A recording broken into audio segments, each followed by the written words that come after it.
All right. Hi, everyone. Welcome back to the Hashira Half Hour. We are super excited today to be here again in person, ready to talk about episode 2 of the Swordsmith Village Arc, Yoriichi Type Zero. Oh, man. So, I'm Emily, of course, as always, and we're your joint hosts this time around. So, pass it off to Hana. What's up, everyone? That was the longest 2 months of a wait in between episode 1 and 2, so I'm happy it's over. What's up, y'all? It's me. It's Bryan. I'm still here. Honestly, episode was exactly what we needed. As a manga reader, we know what's coming next, and this was the perfect little fun time before we get into the real meat of the season. Absolutely. So let's just jump right in. We open up on one of our Hashira making an entrance. What did we think of this first impression?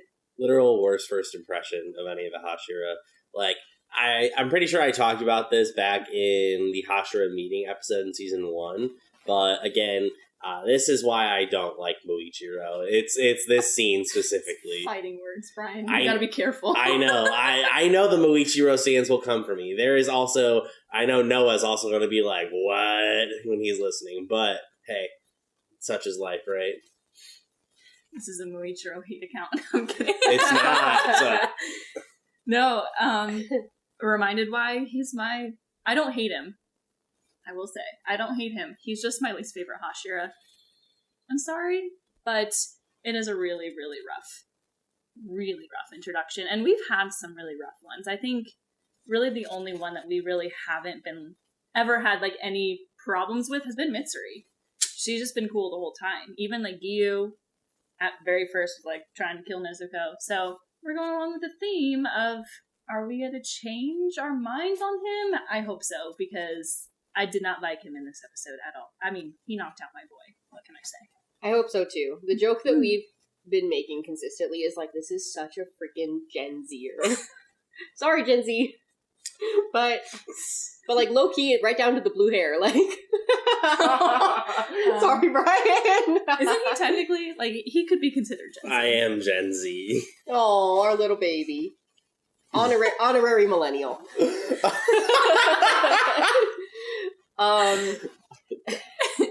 It's a rough introduction. We've got, like, kind of, just like Tanjiro says, it's like he's not wrong, but, like, them's fighting words, because there's an approach. There's a way to talk to people, and Muichiro does not seem like he either is aware of how to do that, or that he cares, even if he does know.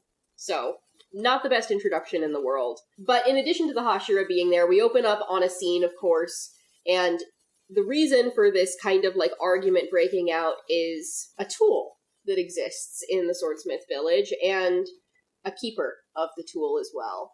So, why did you think at first that this was such an important tool?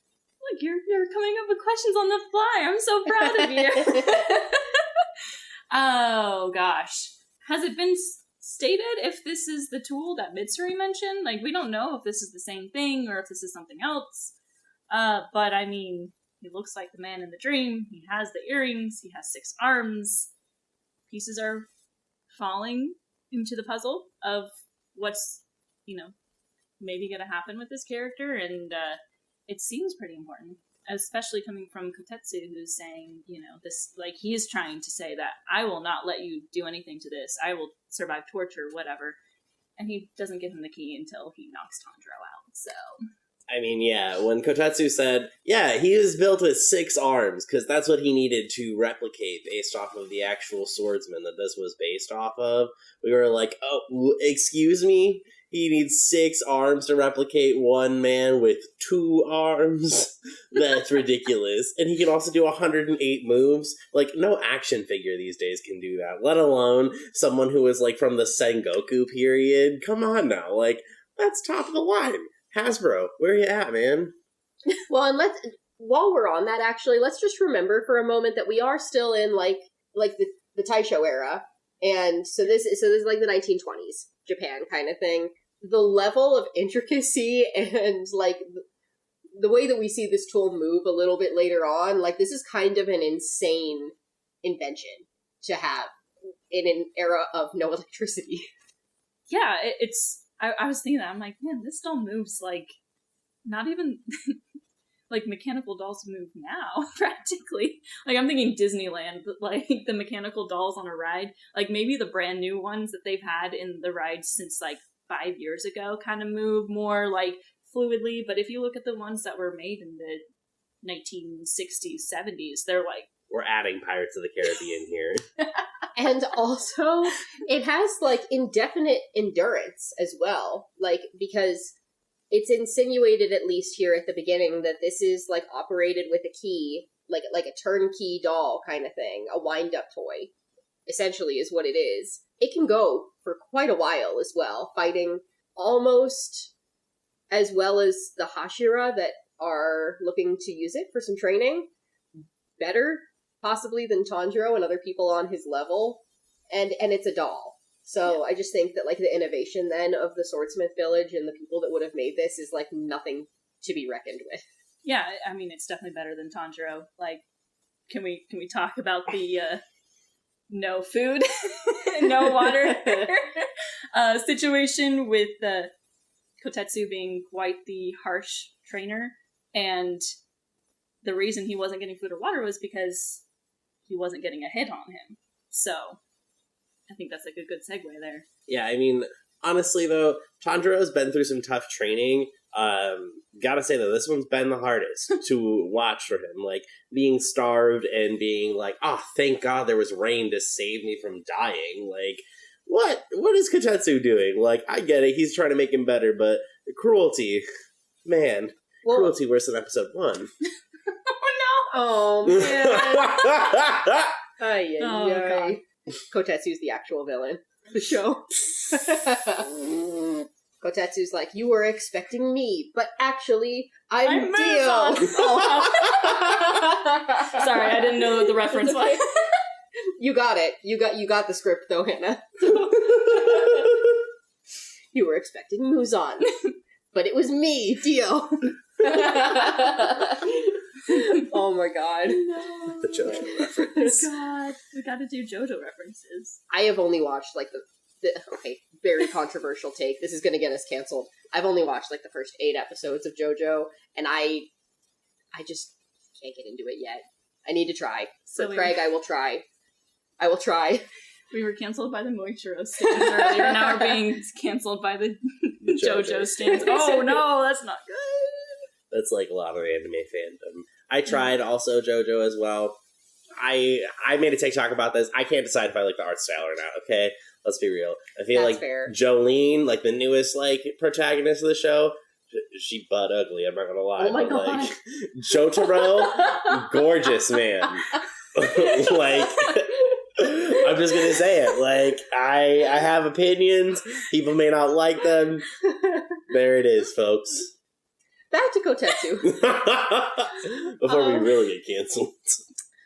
But, like, can we talk about, like, this is a 10-year-old, though? Like, kind of, like, getting saved initially by Tanjiro, like, not able to really feel like he can defend himself against Muichiro the way that he would like to, but then he's, like, a drill sergeant for Tanjiro. And it all stems from, like, his hatred towards Moichiro. True. Yeah, his words to Moichiro that he wants Tanjiro to say to him. He's savage. He really hates Moichiro, which, I mean, you can't blame him. He was treated very poorly by him. He clearly doesn't have a filter at all. So maybe being around Tanjiro will help. I mean, you know what they say, right? When one of your enemies shares an enemy, they're no longer an enemy, they're a friend. And I think that's what reunited them here. Like, both of them were like, man, we are in tough circumstances dealing with little blue-haired boy. But nonetheless, we're going to prevail together. And I think I'm going to make you better than him. And I think that's what's important to think about, is that, like, you already see someone coming around to Tanjiro when Tanjiro didn't even care about the doll, really. He was more so concerned about, first off, being polite and interrupting and mediating a fight, and then he just got dragged into the training. He wasn't there for it to start. He was just wandering the forest. So keep that in mind as well as you watch. It also takes somebody pretty unpleasant for Tanjiro to not like them, and to be very open about that right up front. we've only seen that. We've seen him lose his temper, like, a very few handful of times, and him losing his temper is still, like, mostly polite. So... But he even did at the beginning of this episode, because what did Moichiro do? He started to threaten Nezuko. Like, essentially. So, that's kind of his trigger. Like, you say even, like, you can say she's ugly, and Tanjiro is just, like, a completely different person, so... Not to mention he backhanded a little kid for no reason. He did. I mean, you gotta be Team Tanjiro in this moment. Like, he can see both sides. Like, he says, like, Moichiro, what you're saying... okay, like, it's right, it's probably really not wrong, but then he talks about the fact that, like, swordsmiths and swordsmen have, like, to work together, that swordsmen can't do what they do without swordsmiths. And he's right about that, too. So he's really trying to fight for both sides, and, you know, he's right. And that just brings us full circle again, because we've got this incredible tool that was forged by the swordsmiths, and so, like, Morichiro can be whatever he wants to be, but he's there to practice with this tool that they made, right? So, like, he's contradicting what he's already said himself. He would not be able to train and, like, get what he calls, quote, a good training session without this tool that was developed by the swordsmiths to help make the Hashira and the Demon Slayers stronger. So, on that note, we can talk about Tanjiro's training a little bit more. We'll go back to that. Yeah, our boy is, like, on the verge of death. Literally. He's like, literally, we get this entire, like, afterlife sequence, which is so extra. But that afterlife scene, Hana was really looking forward to it, so I'm gonna step away from that. But everything leading up to it, right, where he was saved by rain, and then he was like, man, this is tough. All of the comedic faces he made, like, thank you, Twitter, for all of the memes that you've given us this morning. We needed the laughs today, because every little face Tanjiro made was super perfect. And I mean, even him hanging from a tree, Emily made the joke first, and I'm going to quote her here, but George of the Jungle, anyone? Hello? In Netflix's live-action Demon Slayer, Tanjiro will be played by Brendan Fraser.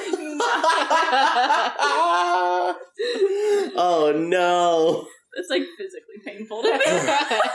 Hinokami, Kagura. That was my best friend in Frasier. I'm gonna get slapped with, like, a Netflix cease and desist. Oh, no. Oh, man. Okay, you said thank you, Twitter, for the memes, but honestly, thank you, UFO Table, for animating so many hilarious Tanjiro faces in this episode. He really was... When did he look normal in this episode? Like, maybe an eighth of the episode, his face was normal. I love anime. No, I texted both of them beforehand, and I was like, I can't wait to see Tanjiro cross the Rainbow Bridge. Oh, not like he's a little dog being... Oh, no. It's so bad. Oh, no. I mean, we have to also remember that Tanjiro's still not, like, fully healed yet. So poor boy is, like, still recovering from a 2-month coma. And Kotetsu's like, nah, no food or water for you. It's like, wait, he's here to recover? Not to get worse? Hello? Please stop. No, it's, they went ham on the faces and the comedy in this, which is great because it's, like, still important to Tanjiro that he's training and getting better because he's unlocking something new here. But it's hilarious at the same time. He's getting his ass absolutely whooped. And as a Tanjiro stan, I still loved it. I think that kind of brings us going forward. Like, what did you guys think of Tanjiro's ability to kind of find this new technique mid-training, again, when he's at such a low point? Just kind of tell me about what you guys thought of how it correlates to Tanjiro's character and kind of how it builds his overall presence as a character. I think that in general, there's, like, this idea that maybe there's something to be learned when you are on, like, the verge of death or something. Like you tap into, like, such a desperation to survive. I think that you might figure out something that you hadn't thought about before, or, like, your life flashes before your eyes and you realize something, like, from those memories. This kind of struck me as, like, one of those moments where he's, like, forced into such a state of desperation that he kind of needs to, like, surpass his limits and go beyond, like... Plus Ultra! All right. right, I'm gonna head out now. No. But We're referencing a lot of animes. we are. But that is kind of what he, like, is literally forced to do in this moment, because up to now he's really relied on his sense of smell and, like, what he calls the opening thread, or, like, an opportune moment kind of thing. And this extends beyond that, because this is almost like using that skill that he does already have and building upon it with, like, a sense of foresight to be able to not only detect that moment, but the preceding moments. So that maybe he can land the strike that he needs to, and also not get hurt or injured, which he's not been great at so far. Yeah, like you said, it's like, it's a theme. It's a common theme in the show now. Like, when you're pushed to your breaking point or pushed past your limits, something happens. You know, that's kind of how he unlocked, Kamikagura, was his life was flashing before his eyes. In this moment, his life is flashing before his eyes. He's literally crossing the bridge into the afterlife and somehow got dizzy, and I still don't understand that scene. Is there, like, some kind of Japanese meaning behind the massage? I want to look that up, because it was hilarious, but it's so random. I don't get it. But I digress. It's definitely a funny way to get there, and still a very thematic. It just goes along with things that we've seen. Things have been unlocked at different times for him, and even, we can look back at, like, Blood Tier State in the Entertainment District, which we don't really know what that was. We kind of talked about the fact that he was just pushed to his limit and, like, so angry that he cried blood, but again, he's being pushed to the limit. He's being pushed to that, like, breaking point, pushed to death, essentially, and it unlocks something new for him. So maybe he needs to just continually be put in battles and almost die. He unlocked his swag. Okay. It's a Soldier Boy song. It's like, unlock the swag, unlock. No one? Alright, well, someone out there will get my reference. But, I mean, these are all really good points, and we're kind of jumping around the timestamps of this episode, but I think I want to step back for just a moment, because it's so important for him to continue to get stronger, obviously, to, like, drive the story forward, but I think that it's really important that he does get to fight with this tool, and we end up learning a little bit more about this tool from Morichiro's crow, too, which is, like, another funny scene, but she does give us a little bit of information about the tool that can clue us in, I think, a little bit, maybe to some of these states that Tanjiro has been in, and what we learn is that the tool is modeled on a swordsman who lived over 300 years ago that was a sun breather. And Tanjiro hasn't really been able to find out much about sun breathers other than that they exist. That's kind of what he was relying on Rengoku's family for. Yeah. And obviously, like, we haven't really heard much back about the book that had ripped pages quite yet. So this is, like, a possible clue moving forward for him. I like how Tanjiro asked immediately, though, but, like, he's not using sun breathing, right? And the crow was offended. First off, out of everything that was said, Tanjiro was just spitting facts back, and the crow got real upset. So, I mean, get wrecked, homie. That's all I got. That's all you got? I'm, like, thinking about all the answers that we just got, even from last episode, because last episode is the first time we see this man's face, and we see this other character that looks like Tanjiro. Everyone's kind of wondering. I've been watching some people that are anime-onlys trying to theorize, and it's really funny to watch, but we do get answers, because we find out the swordsman is from 300 years ago, so obviously it's not someone that he knew at all, and obviously, too, the man that he was speaking to in that dream was not Tanjiro's father. I don't think that's a spoiler at this point. That was not Tanjiro's father. That was not baby Tanjiro in his hands. So, cleared that up in this episode. But also, Moichiro is a descendant from him. So, what is Tanjiro exactly? It kind of all brings us back to that point, because we're getting this feeling that, like, he's this child of destiny, that there's something that's connecting him to sun breathing, but now Moichiro is the one who's the descendant. Question mark? Mm-hmm. So, more answers, more questions. Very interesting story development moment there, for sure. And also, Tanjiro is just like, well, he's not a sun breather, because he would know. He's trying to figure that out himself, so. Right. And granted, you would have to expect some limitations on an already incredible doll, but maybe they can't breathe. But Can't sunbreathe back. It's fair. A lot of development, and Tanjiro does eventually get a little bit stronger, so he is granted a meal. Finally. Our boy finally gets to eat. It's not soup, but he does get finally to eat a meal, and we see him take a bite. So that's a big step forward for our boy. And I think that it gives him that final push that he needs to, like, kind of help begin to round out some of that training. What do you think? I will say one of my favorite things that they changed in this episode from the manga was, in the manga, Kotetsu tells Tanjiro, you can have rice and tea and blah blah, and in the anime they had Tanjiro like beg for it. He's like, can I have rice and tea and some pickled something? And I was just like, wow, he's literally begging for the food. I liked that change for sure. But yeah, we're rounding out this quick little training arc, and we're seeing some development out of it. Tanjiro now has this ability that he unlocked where he can sense more than the opening thread. He got a hidden, even though it didn't really affect the doll at all. So, as Kotetsu promptly pointed out, wow, you finally got a strike in! Even though it didn't really flinch the doll, you did good, bud. Here's some food. Thank you. And I think at this point, right, like, you're looking back at the overall Demon Slayer kind of arc here, and each arc has had its own little, like, training session, right?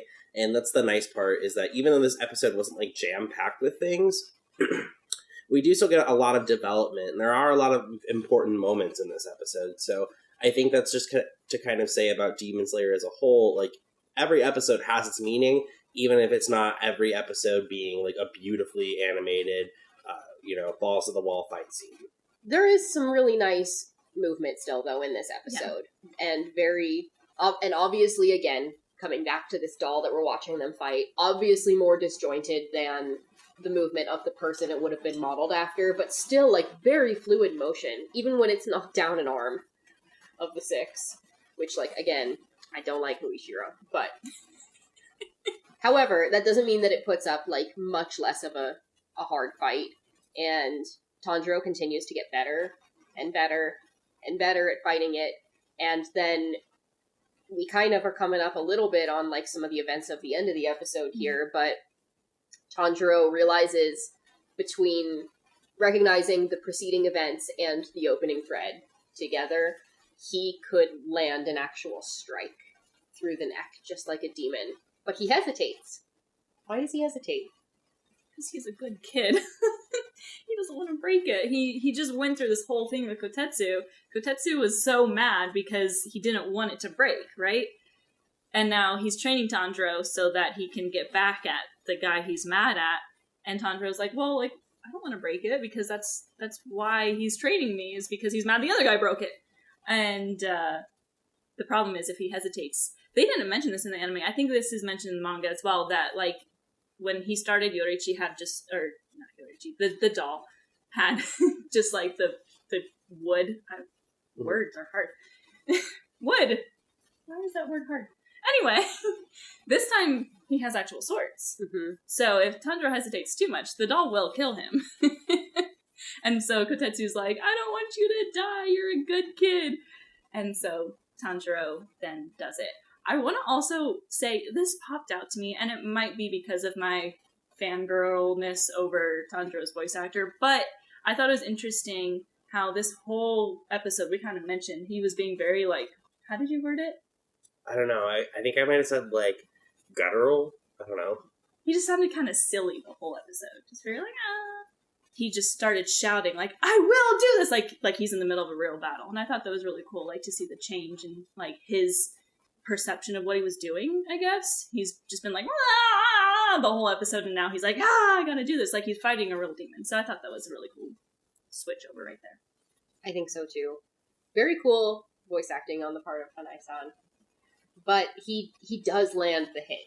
He gets the permission from Kotetsu, and that's kind of what he needs to finish this out. And he is able to land a hit, which at first doesn't seem like much. But then a few moments later, something big happens. And the head of the doll begins to crumble. And out of the hole that appears in this doll, there's what looks like a sword popping out. an old sword, too, from when the doll was built, right? So we can assume that this sword, first off, has some history behind it, and that someone a very long time ago built an incredible sword because it's still standing, right? Yes, there's obviously going to be some, like, issues with it. It's probably 300 years old at this point. But nonetheless, like, the prize has now been revealed. And I think this is kind of what Mitsuri may have been alluding to. Maybe Mitsuri has been around the Swordsmith Village a little bit longer, but at this point, right, Tanjiro's kind of able to claim that as, like, hey, like, Muichiro didn't do this, like, and he's a Hashira. So, I got a new sword now. It's like a sword in the stone moment. He's like the chosen hero to like pull the tool out that's gonna like vanquish demonkind. I don't know. But like what are the odds that nobody else would have found this in 300 years? It's kind of crazy. That might have been the treasure. Yeah. That might have been really what Mitsuri is talking about, because it's like an unknown thing that no one really knows about, is that like, oh, if you do something, you'll find this special weapon. Might be that inside the doll. It's just like something that's been passed along to the generation of swordsmith, that there's some kind of treasure or weapon hidden here, but what is it? We just might have figured that one out. Going on to it, do you guys have favorite moments from the episode? Alright, well, I'll start with mine. I think my favorite moment from this episode is probably going to be when Kotetsu kind of first rolled up, and he was talking about how this was, you know, something from his family, and he was explaining to Tanjiro really the backstory of the doll. His, parents or his dad, I believe, unexpectedly died. He didn't have any other siblings, and this was kind of his last stand at making a legacy for himself. And I think that was just really powerful on his end to be able to kind of stand up for something that he really believed in and wanted to continue forward with. So my favorite moment is the fact that I was crying over Tanjiro hanging from a tree. It's when Tanjiro goes up to Kotetsu and, he's explaining to him, he wants to defeat Muzan, and the fact that he goes into this whole, like, I might not make it, like, I might die in the process, but I believe that the people I know will protect Nezuko and turn her into a human and, like, keep going. Like, my dreams will be fulfilled through the people that I know, because I've created this group of people, these friends, this family, and swordsmiths are a part of that, and I'm, like, tearing up, like, oh, he's talking about the fact that he could die, and he's just, like, so willing to put his life on the line so much, and that's been a theme, he said that when he was fighting Rui, he's like, even if I get slashed in the process, because he knows that he has friends that will continue that goal of his, but him just, like, outright saying it to someone, I was like, oh, I'm gonna cry, and he's literally just, like, hanging from the tree with one arm, just, like, I'm like, what is this? Why am I crying, but also laughing? And it was just so, like, so powerful, as always, because he's always saying powerful things, but also I'm just laughing my ass off because he's hanging from the tree. That's our little monkey boy. We love him. I have a favorite moment, too, that we actually did not touch on yet. Obviously, Tanjiro's getting into it with Muichiro at the beginning of the episode, and, Muichiro kind of brings up the Nezuko box going on, and Tanjiro, like, smacks him away. And Muichiro doesn't like that and knocks Tanjiro out, which is not okay. However, as Tanjiro's coming to, we hear two voices. And we've got Kotetsu there, but Muichiro's long gone. So as we kind of pan out and see a little bit of who it is, this second adult male voice, it's Haga Nezuka, who has been missing. And, like, the whole village is looking for him. And he is obviously kind of so far shown, like, a foul mood to Tanjiro because he's not happy about the sword continually breaking or chipping or whatever. But in this moment where he thinks that Tanjiro is not awake, he's like, oh, like, if he doesn't wake up soon, I'll go ahead and carry him back down the mountain. Which is, like, so sweet. This is one of my favorite side characters of the show. I will take as much of him as we can get because he's so funny to me. I love that he's, like, so angry and so focused all the time. But this is, like, an actual genuinely sweet moment where he's going to do, like, the right thing, thinking that nobody is, like, really watching. Like showing that he actually does, in fact, have a soft spot for Tanjiro and that he doesn't just hate him. It's really cute. It is. I'm glad you brought that up. Can't wait to see more of him. Yep. Same. I'm not going to apologize for the person I'll become. Yeah. When that mask comes off. Same. Just Anyway. throwing it out there. I wanted... Do you have any last thoughts before I say something? Because this is kind of off topic, but I was thinking about it on my way here, and I was like, I have to talk about this, and I almost forgot. I just wanted to say, the fact that we had to wait 2 months in between episode 1 and 2 was wild. I think that it was a crazy experience, really. You know, we went to this Los Angeles thing, and that was almost exactly 2 months ago. That's February 18th. Here we are, April 16th. We got to see that first episode for the first time, and then the long wait. A lot of people, I think, would say, like, oh, that's, like, awful. You don't want to ever do that again, right? Well, I wouldn't trade this experience for the world, because, like, we got to go to Los Angeles and see it. And, of course, I saw it, again, a few times in just regular theaters. And then it was just, like, the wait for the second episode. But as I sit here and I think about just, like, watching Entertainment District episode to episode, and now we're here, we went and we saw it all together, and now we're watching it all together. I'm just really thankful. Mm-hmm. And I'm just so happy to, like, have everyone here, this group of people to watch it with, including Tom and Johnny. Special shout out to my wonderful husband, who also watches the show. I love you. But he watches and he waits and binges, so he's not here. But I'm thinking of him too. And I'm just really thankful. I think this is just so much fun and the highlight of my week. Aww. And the last 2 months went by like that, which I'm really thankful for too, because I don't like waiting for things. That's fair. I mean, I talked about this before we started recording. I'm awful at keeping surprises for things. So, I mean, the fact that I haven't slipped on any manga things yet, proud of myself. But also kind of sad to think with how fast the season will move. It will feel like a blink of an eye and the season will be over. Because if you thought Entertainment District was fast-paced, next week, let me tell you, you are in for a surprise, folks. I am so excited. It's going to be a whirlwind, but I couldn't be happier to be here with my friends. And we're all also really grateful for any of you that are coming along for the journey and that have been here with us so far or that are newly joining us. Mm-hmm. So thanks for hanging out with some friends that are hanging out. We're all a group of friends at this point. We are. Any other last thoughts? This episode is great. And people are hating on it because it's slow. One thing I will say that the manga had that we didn't get to see, and I really wish we would have, but there is a scene in the manga, and you can go look it up because it is canon, where Tanjiro's crow and Muichiro's crow have a little quick discourse, and Muichiro's crow says to Tanjiro's crow, "What's up, lackey?" And Tanjiro's crow claps back saying, "What are you looking at, eyelash bitch?" And I didn't remember that until Hana pointed it out. And then I was like a little bit sad inside because I was like, this needs to be on the screen. So I'm hoping maybe like they reprise that in a later episode. Honestly, funny as heck. And also, quick. Also, second favorite moment, last minute shout out to the Taisho era secret at the end. Oh, yeah. Yes. We didn't talk about the new ED either. We're true. all over the place. We are. It's fine. This is what happens when we record live. We don't have something in front of us to... I'm sure you guys are still enjoying it, right? Let us know if you're not. Actually, don't. It'll hurt my feelings.